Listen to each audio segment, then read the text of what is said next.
गुरुदेव दया करके मुझको अपना लेना। मैं शरण पड़ा तेरी, चरणों में जगा देना। गुरुदेव दया करके मुझको अपना लेना। मैं शरण पड़ा तेरी, चरणों में जगा देना। गुरुदेव दया करके मुझको अपना लेना। मैं शरण पड़ा तेरी, चरणों में जगा देना। तुम सुख के सागर हो, निर्धन के साए हो। तुम सुख के सागर हो, निर्धन के साए हो। इस तन में समाये हो, मुझे प्राणों से प्यारे हो। नित नाम जपू तेरा, नहीं नाथ भुला देना। नित नाम जपू तेरा, नहीं नाथ भुला देना। गुरुदेव दया करके मुझको अपना लेना। मैं शरण पड़ा तेरी, चरणों में जगा देना। पापी हूँ या कपटी हूँ, जैसा भी हूँ तेरा हूँ। पापी हूँ या कपटी हूँ, जैसा भी हूँ तेरा हूँ। तेरे दर का भिखारी हूँ, तेरे चरणों का चेला हूँ। तेरे दर का भिखारी हूँ, तेरे चरणों का चेला हूँ। गुरुदेव दया करके मुझको अपना लेना। मैं शरण पड़ा तेरी, चरणों में जगा देना। गुरुदेव दया करके मुझको अपना लेना। सियावर रामचंद्र की जय, पवन सूत हनुमान की जय। उमापति महादेव की जय। ओम वक्रतुंड महाकाय, सूर्यकोटि समप्रभ, निर्विघ्नं कुरु मे देव।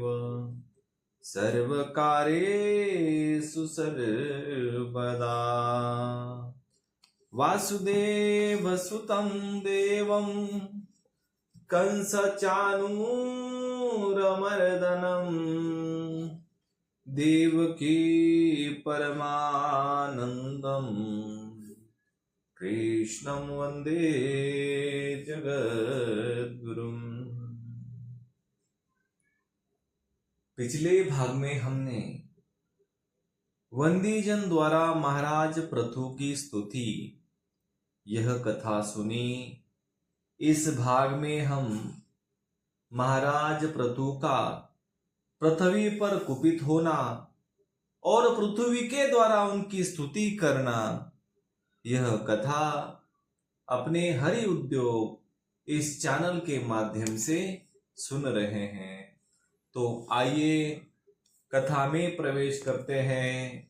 श्री मैत्रेय जी और विदुर जी के बीच में चल रही चर्चा हम सुन रहे हैं।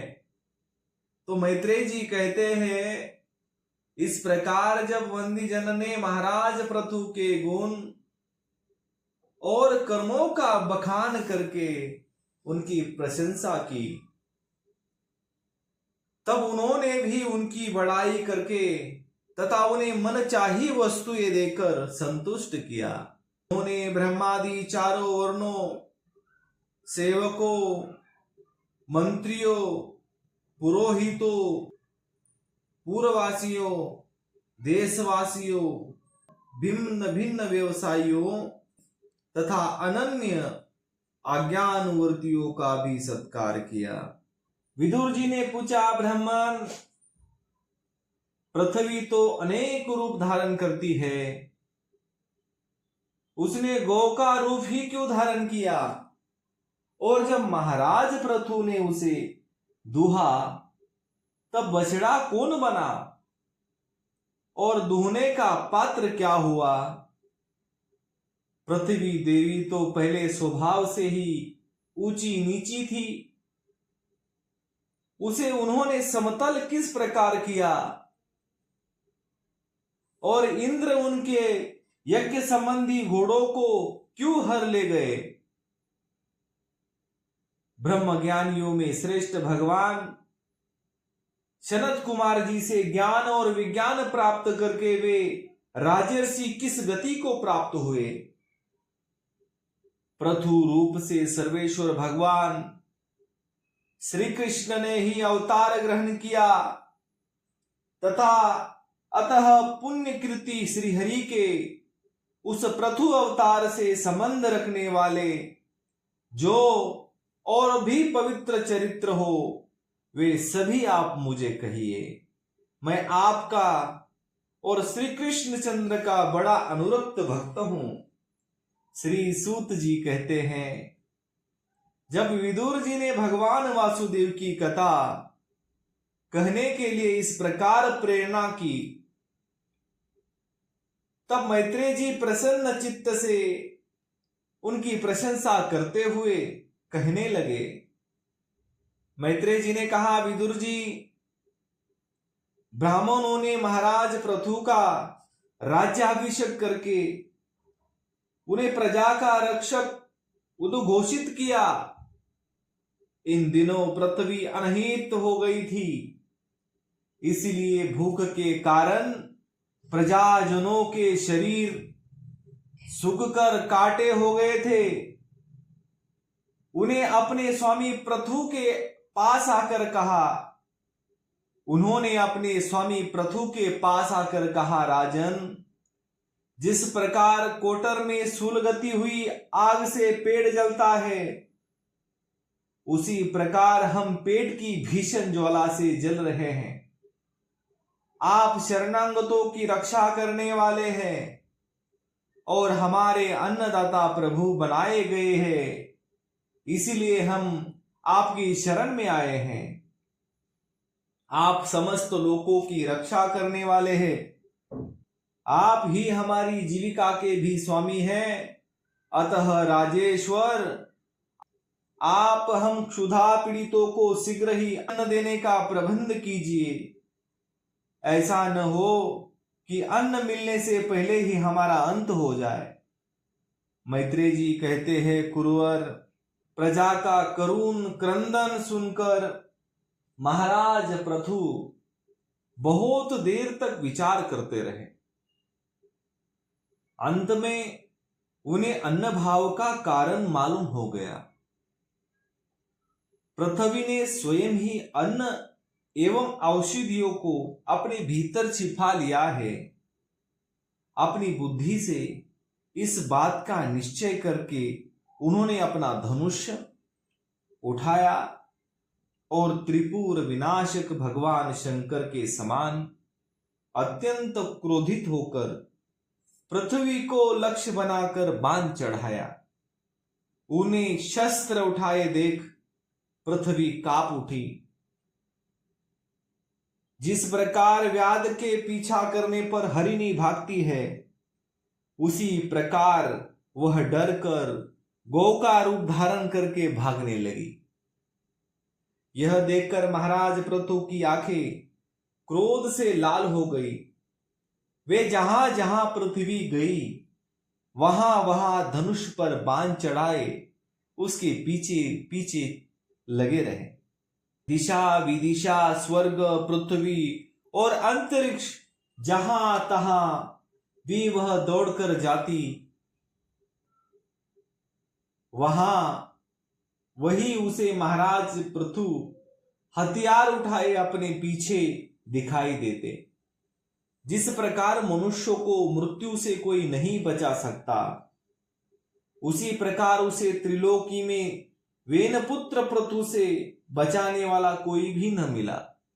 तब वह अत्यंत भयभीत होकर दुखित चित्त से पीछे की ओर लौटी और महाभाग पृथु जी से कहने लगी, धर्म के तत्वों को जानने वाले शरणागत वत्सल राजन, आप तो सभी प्राणियों की रक्षा करने में तत्पर है, आप मेरी भी रक्षा कीजिए।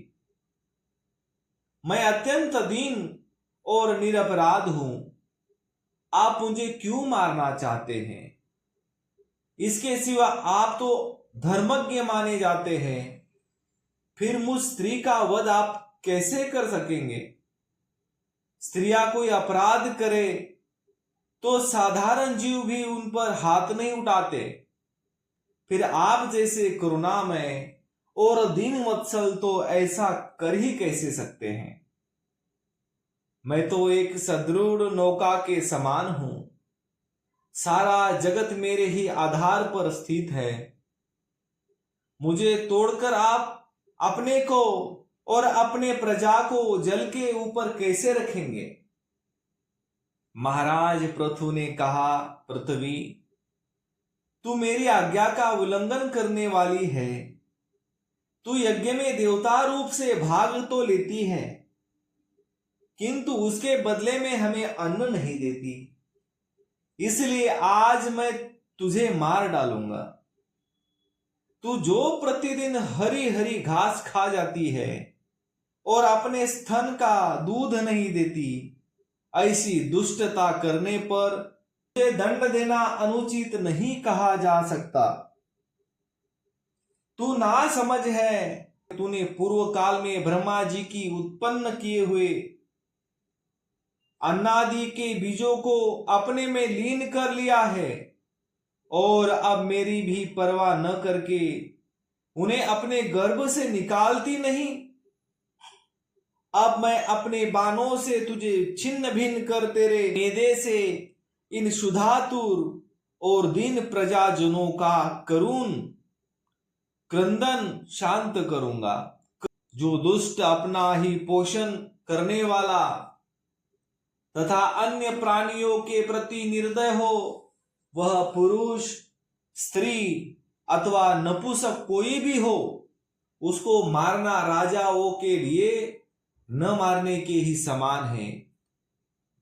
तू बड़ी गर्वीली और मंदोमंत है। इस समय माया से ही यह गौ का रूप बनाए हुए है। मैं बाणों से तेरे टुकड़े टुकड़े करके अपने योग बल से प्रजा को धारण करूंगा। उस समय महाराज पृथु काल की भांति क्रोधमय मूर्ति धारण किए हुए थे। उनके ये शब्द सुनकर धरती कांपने लगी और उसने अत्यंत विनीत भाव से हाथ जोड़कर कहा, पृथ्वी ने कहा, आप साक्षात परम पुरुष है तथा अपनी माया से अनेक प्रकार के शरीर धारण कर गुणमय जान पड़ते हैं। वास्तव में आत्मा अनुभव के द्वारा आप अधिभूत अध्यात्म और आदि दैव संबंधी अभिमान राग द्वेषादि से सर्वथा रहित हैं। मैं आपको बार बार नमस्कार करती हूं। आप संपूर्ण जगत के विधाता है। आपने ही यह त्रिगुणात्मक सृष्टि रची है और मुझे समस्त जीवों का आश्रय बनाया है। आप सर्वथा स्वतंत्र है प्रभु। जब आप ही अस्त्र शस्त्र लेकर मुझे मारने को तैयार हो गए, तब मैं और किसकी शरण में जाऊं? कल्प के आरंभ में इस चराचर जगत की रचना की थी और उस माया के ही द्वारा आप इसका पालन करने के लिए तैयार हुए हैं।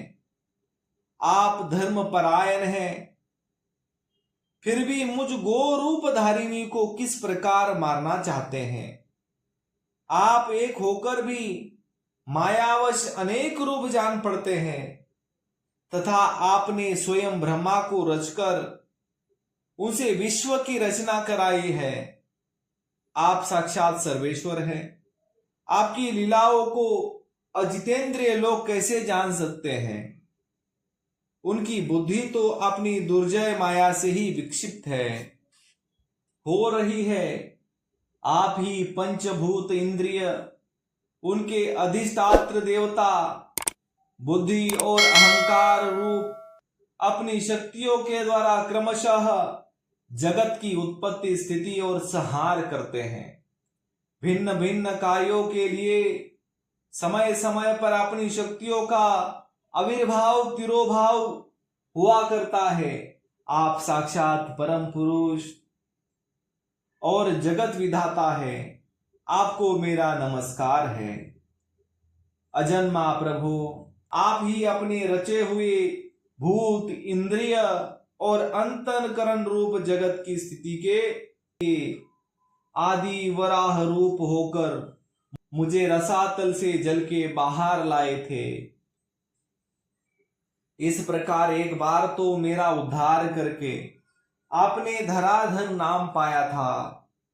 आज वही आप वीर मूर्ति से जल के ऊपर नौका के समान स्थिर मेरी ही आश्रय रहने वाली प्रजा की रक्षा करने के लिए अभिप्राय से पैन पैन बांध चढ़ाकर दूध न देने के अपराध में मुझे मारना चाहते हैं।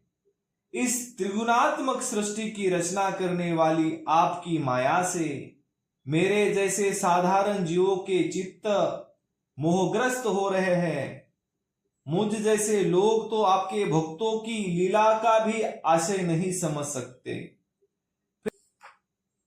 फिर आपकी किस क्रिया का उद्देश्य न समझे तो इसमें आश्चर्य ही क्या है। अतः जो इंद्रिय संयम आदि द्वारा विरोचित यज्ञ का विस्तार करते हैं, ऐसे आपके भक्तों को भी मेरा बारंबार नमस्कार है। तो आज के लिए इतना ही। कर्पूर गौरम करुणावतारम संसार सारम भुजगेन्द्रहारम सदा वसंतम हृदयारविंदे भवम भवानी सहितं नमामि। सियावर रामचंद्र की जय, पवन सुत हनुमान की जय, उमापति महादेव की जय। जय जय श्री राधे श्याम। शेष चर्चा अगले भाग में